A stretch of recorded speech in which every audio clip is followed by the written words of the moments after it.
अंतिम मनुष्य अहिंसा सत्यम करो दस्तयागा शांति रपैसुनम दया बलिस्वलूलु लिंकी चिरी शिखा हिनशिमशरोधाय सदुषकाउ चलापि सर्ववक्षि भविष्यति जदुमं बिनाकुलं चपस्वस्ति शाम वक्सनता मम मुस्लिनी वसन सकारा।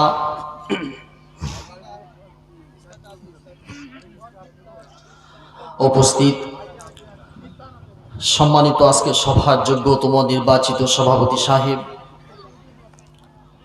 मुअज्जज ओ मोहतरम जुगेर श्रेष्ठ महामानव उलामाए किराम मेहमानाने इज़ाम दूर दूरान्त থেকে আগত ইসলাম প্রেমিক দিন প্রেমিক মুসলমান ভাইরা পর্দার আড়ালে রবেলা সরলা মা ও বোনেরা রব্বে করিমের দরবারে লাখ কোটি লক্ষ কোটি অগণিত অফুরন্ত শুকর ও সুজুদ যে মহান মালিক আমাকে আপনাকে খুব আদর করে মায়া করে মহব্বত করে ভালোবেসে 10 মায়ের 10 সন্তানকে জোড়ে মিলে গোটা থানা থেকে গোটা এলাকা থেকে যাচাই করে বাছাই করে নির্বাচিত করে আজকের এই সুন্নতি মাহফিলে আসার তৌফিক দান করেছেন।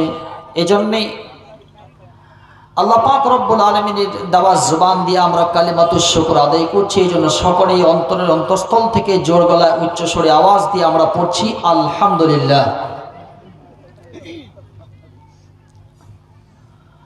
রবের দেওয়া জবান দিয়ে যারা কালিমাতুশ শুকর আদায় করলেন তাফসীরের ভাষায় তারা হচ্ছে এই জমিনের 1 নম্বর কপালওয়ালা। সুতরাং রবের দেওয়া জবান দিয়ে কালিমাতুশ শুকর আদায় করতে হয়। আমি যেহেতু রাত অনেক হয়ে গেছে 1 ঘন্টা আপনাদের সামনে বক্তব্য রাখবো, খুব মন প্রাণ দিয়ে একটু শুনবেন আর দয়া করে মেহেরবানি করে একটু উঠার চেষ্টা করবেন না, কমসে কম 1 ঘন্টা।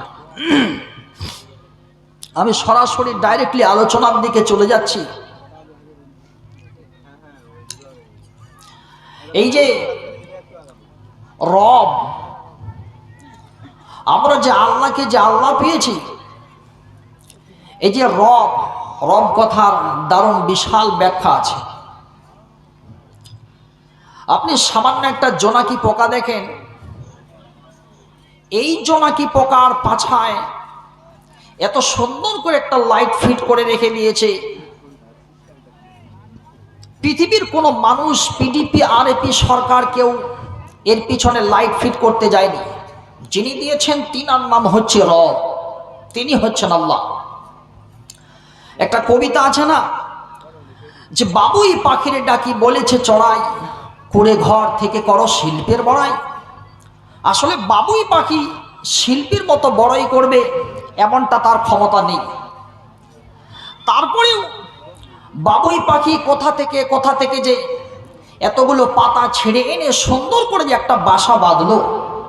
তো এই বাসা শুধু বাসা নয়, এই বাসার মধ্যে রয়েছে ডাইনিং টেবিল, ডাইনিং রুম আছে, মাস্টার বেডরুম আছে, শুধু টয়লেট নেই, নিচের দিক দিয়ে ঢুকবে আর ব্যাকডোর দিয়ে পালাবার ব্যবস্থাও সেই জায়গায় আছে।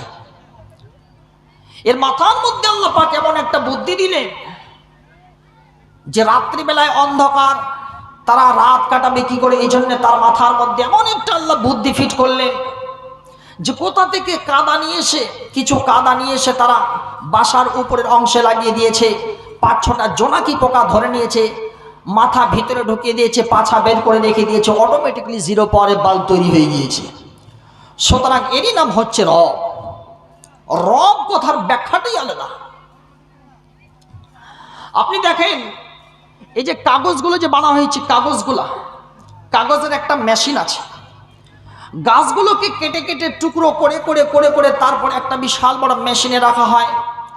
মেশিনটা ওই সমস্ত কাগজ, ওই সমস্ত গাছগুলোকে গলিয়ে দেয়। তারপরে একটা বিশাল বড় একটা প্লেট থাকে, প্লেটের মধ্যে চলে আসে। তারপরে একটা ছাঁকুনি থাকে, ছাঁকুনিতে নেমে যায়। তারপরে আবার প্লেট থাকে। এতগুলো প্লেট, এতগুলো ছাঁকুনি, এতগুলো নেট থাকার পরেও আমরা যখন কলমের সঙ্গে যখন লিখতে যাই, তখন কলমের সঙ্গে খাতার একটা অ্যাক্সিডেন্ট ঘটে যায়। এটা ঘটে, এটা সাধারণ, এটা একটা উদাহরণ দিলাম। কিন্তু রব যে তিনি যে সৃষ্টি করেছেন তার সৃষ্টি নৈকন্যতার দিকে একটুখানি তাকান।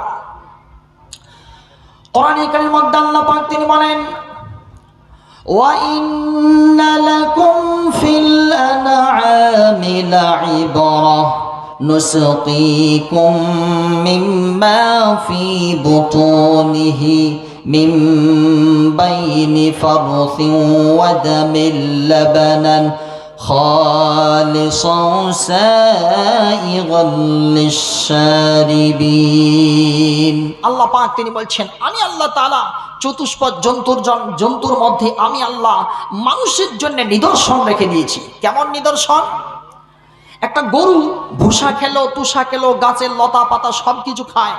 এবার আমরা যখন দুধ দহন করি, দুধ যখন পান করি, যেদিন থেকে না দুধ খাচ্ছি সেদিন থেকে না আজ পর্যন্ত কোনো বাপের বেটার দম থাকে তো বলেন তো দেখে শুনি যে ঘাসের একটা তিনকা, ঘাসের একটা পাতা ওই দুধের মধ্যে পাওয়া গেছে কি? অথচ দুধের ওলানটা যখন কেটে দেখবেন সেই জায়গায় না কোনো নেট আছে, না কোনো জাল আছে, কোনো জিনিসের আল্লাহ পাক সেই জায়গায় ব্যবস্থা করে দেন নাই। তো এরই নাম হচ্ছে রব।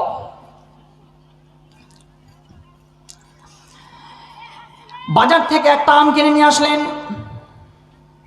আমটা তো খেয়ে নিলেন, আমের বীজটাকে মাটিতে আপনি পুঁতে দিলেন, সেই জায়গা থেকে বিশাল বড় একটা আমের গাছ বের হয়ে গেল। আম খেলেন, মোটামুটি 30 থেকে 40 বছর ধরে একটা শুধুমাত্র বীজ থেকে আপনি মোটামুটি কোটি কোটি কোটি কোটি আম আপনি পেয়ে যাচ্ছেন।